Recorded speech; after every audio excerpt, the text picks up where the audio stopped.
हाँ, ऐश्वर्या, एक factual error किया गया है। नरेंद्र मोदी जी को पनौती मोदी राहुल गांधी ने स्पेसिफिकली बोला था। मैं उसका वीडियो प्ले करता हूं। मतलब पनौती मोदी,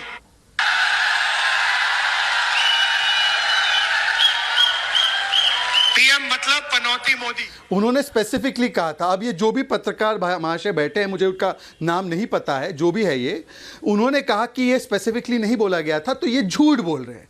और अमूमन इस प्रकार के जो इकोसिस्टम के पत्रकार है वो झूठ ही बोलते हैं, क्योंकि 2014 से पहले उनको शायद याद नहीं होगा कि वाजपेयी जी को गद्दार बोला था सोनिया गांधी ने। उनको याद नहीं होगा कि एक शेरनी 100 लंगूर जब बोला गया था, तो 100 लंगूर में जेपी से लेकर लोहिया और अडवाणी से लेकर वाजपेयी जी के लिए बोला गया था। हो सकता है कि राजेंद्र तिवारी जी को याद नहीं होगा, तो मैं उनकी मेमोरी को रिफ्रेश करा रहा था, और कोई मेरा मकसद नहीं था।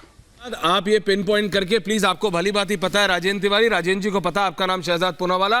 Let's not do this and let's remain on the topic. Thank you very much. मैं जा रहा हूं डॉक्टर प्रकाश हिंदुस्तानी और अनंत विजय जी के पास। डॉक्टर प्रकाश हिंदुस्तानी एंड अनंत विजय, जिसका नाम ले रहा हूं उसको रखिए please on air. Thank you very much. Let's have a constructive debate. Thank you Rajendra ji. Prakash Hindustani ji, मैं आपका पक्ष जानना चाहता हूं। जी डॉक्टर साहब, आनंद जी आ रहा हूं उसके बाद। हाँ डॉक्टर प्रकाश जी, आपका म्यूट है जी, सब बोलिए सर, ऑन है, बोलिए। जिस तरह की शब्दावली प्रधानमंत्री के बारे में कही गई है, वो किसी के बारे में भी कहना ठीक नहीं है। अगर आप वैज्ञानिक सोच वाले व्यक्ति हैं तो कोई भी पनौती नहीं होता।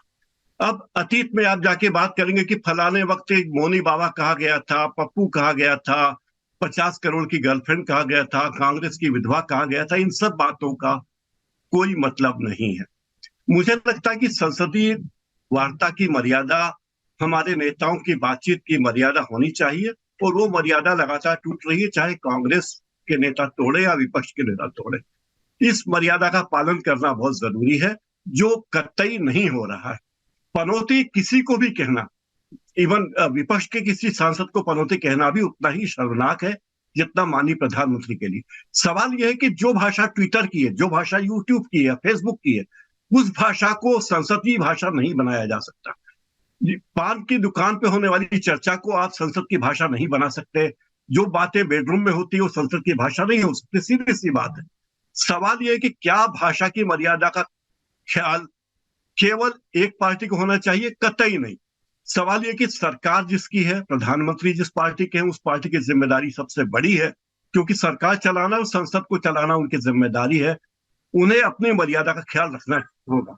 एक और बात है कि जब कभी आप कोई बात कहते हैं तो ये बात महत्वपूर्ण हो जाती है कि अब आप जो बात कह रहे हैं उस बात का मायने आपने कब कहा। दीदी और दीदी शब्द बड़े सम्मानजनक है, उसे कहने में कोई ऐसी बात नहीं कि दीदी और दीदी क्यों कहा गया।